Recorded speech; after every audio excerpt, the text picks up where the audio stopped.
I've already made one video on, and at least attempts to give you the intuition behind how the equilibrium constant formula is derived, or where it comes from maybe the probabilities of different molecules interacting if they're in some small volume. But I think I was a little hand wavy with it, and it might have not been clear how probabilities and concentrations relate. So what I thought I would do in this video is kind of do the same exercise, but do it with real numbers.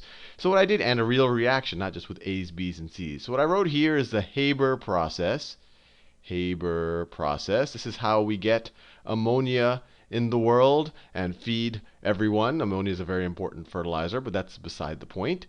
The Haber process, you see right here, it's in equilibrium, which means that it doesn't mean that the concentrations are the same. In fact, this is an equilibrium concentration that I worked out before starting this video. Notice the concentrations of nitrogen, hydrogen are very different than the concentration of ammonia, which is much less. What equilibrium tells us is that once we get to this concentration of nitrogen and hydrogen, the rate of reaction of going in the rightward direction is the same as the rate of reaction of going in the leftward direction when we have this much ammonia. So let's just think about what that rate of reaction means, and then I'll tell you, how I think about it. So at least how I think about it is that if you have some small volume, let's call that dV. It doesn't, you could kind of arbitrarily pick how small.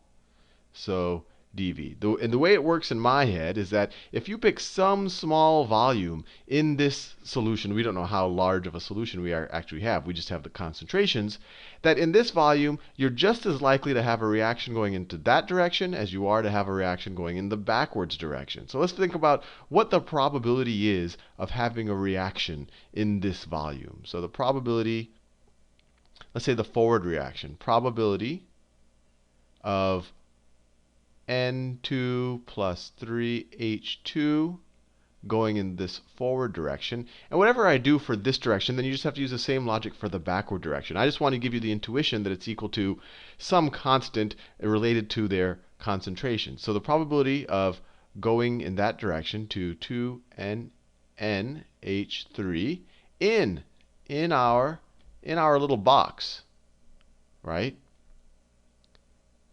I claim, and I think this will hopefully make some sense, it's equal to, first the probability that they react given in the box. So if you know that if you have the constituent particles, you have one nitrogen molecule, which has 2 nitrogen atoms in it, and 3 hydrogen molecules, if you know you have those, there's some probability that they're going to react based on their configurations and their kinetic energy and how they're approaching each other and all of these different types of things.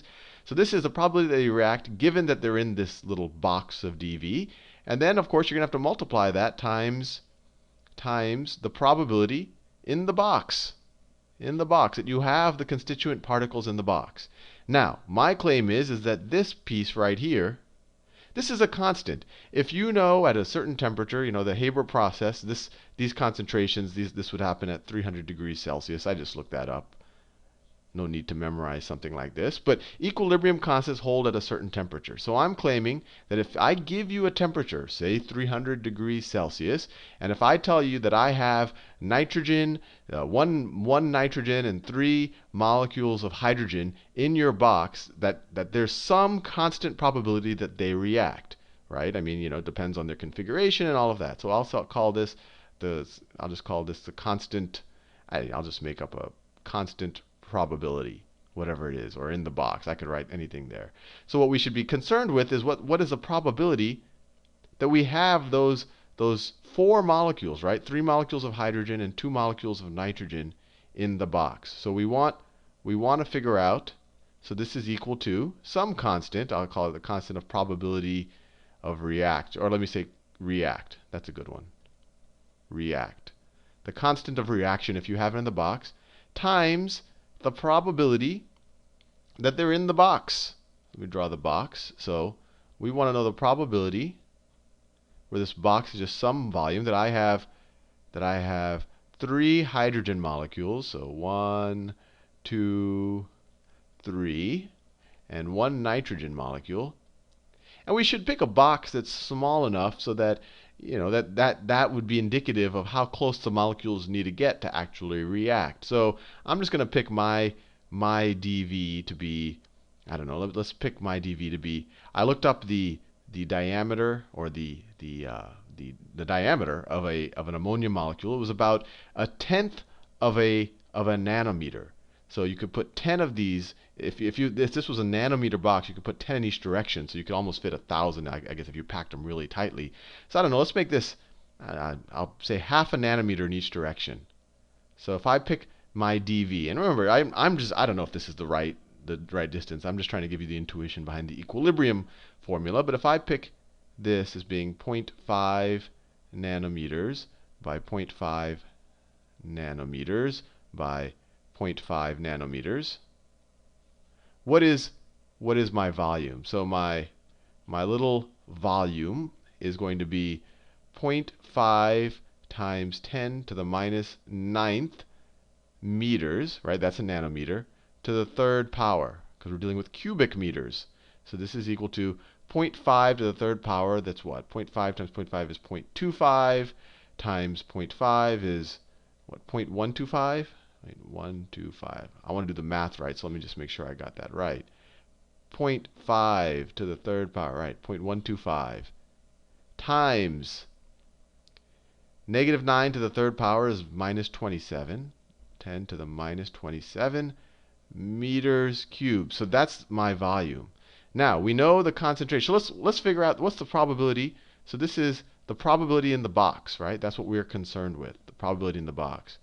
Well, the probability in the box, that's the probability that I have one hydrogen in the box times the probability that I have another hydrogen in the box times the probability that I have another hydrogen in the box. These are all in the box probabilities, times the probability that I have a nitrogen in the box. I'll do the nitrogen in a different color just to ease.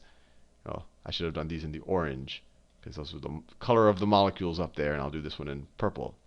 What's the probability of having hydrogen in the box? Well, we know hydrogen's concentration at equilibrium is 2 molar. So, concentration of hydrogen, we know hydrogen's concentration is equal to 2 molar, which is 2 moles per liter, which is equal to 2 moles is just 2 times 6 times 10 to the 23rd power. That's moles is just a number, divided by liters. So liters is 1 liter is, we could write this as, well, we could write it in meters cubed, or we could just make the conversion. 1 liter, actually, let me just do this for you. 1 liter is equal to 1 times 10 to the minus 3 meters cubed. If you actually take a meter cubed, you can actually put 1,000 liters in there.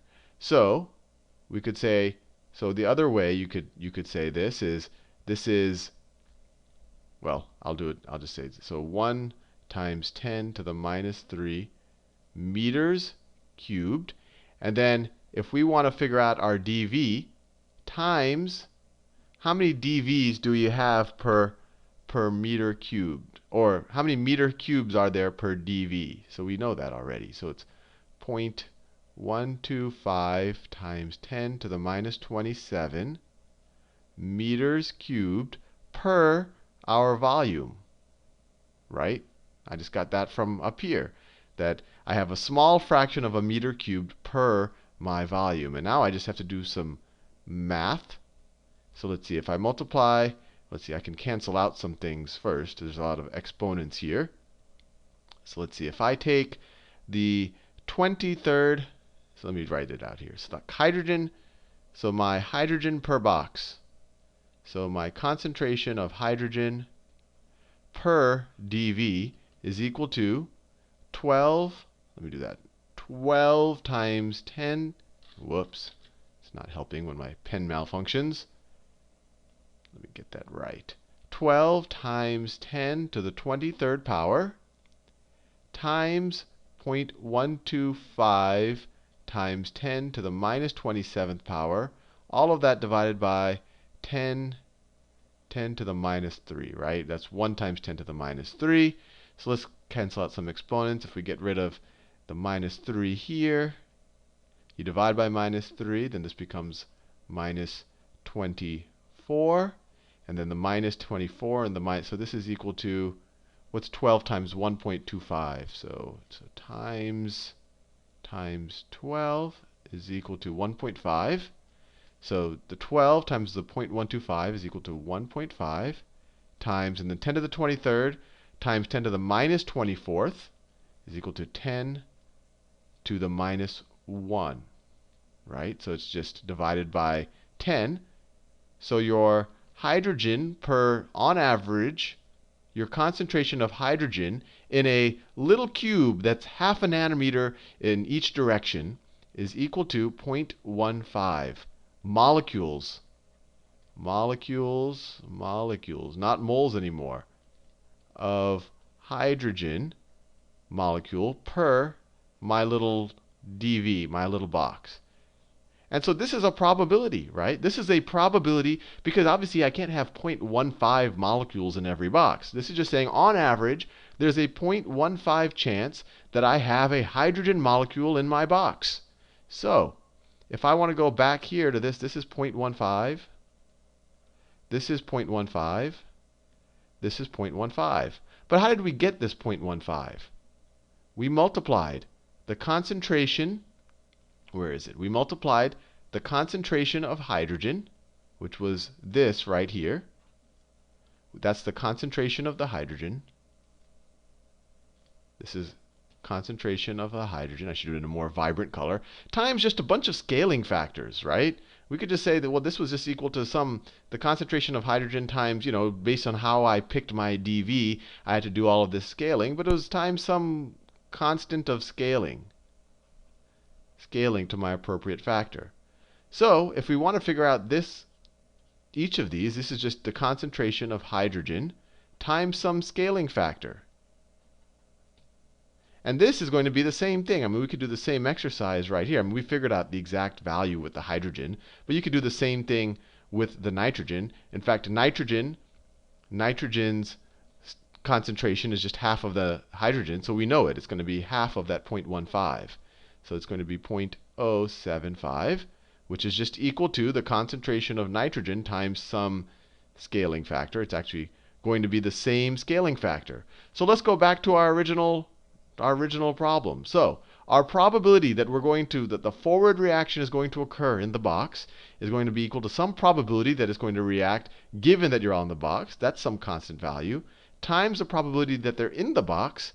And I'm making the claim that that's equal to all of these things multiplied by each other. So that's the concentration of hydrogen times some scaling factor, some other scaling factor, I'll call it K sub S, times the concentration of hydrogen times some scaling factor, times the concentration of hydrogen times some scaling factor, times the concentration of nitrogen times some scaling factor. And what does that equal to? Well, if you combine all the constants, right, a bunch of scaling constants times a constant out here, that all just becomes a constant. So you get the probability of the forward reaction, in the box is going to be equal to just some constant, let's just call it constant forward, times the concentration of the hydrogen to the third power, right? I multiplied it 3 times, times the concentration of nitrogen. Now, if you wanted to go in the reverse direction, probability of reverse. You could use the exact same argument that I just used, and I'm not going to do it just for the sake of time. But it'll be some constant. This is the constant that the ammonia will react in the reverse direction on its own, times the scaling factor and all of that. But it's the same exact idea. So times the reverse, which is just going to be how many moles of ammonia do we have? Or how many molecules, or what's its stoichiometric coefficient? It's 2.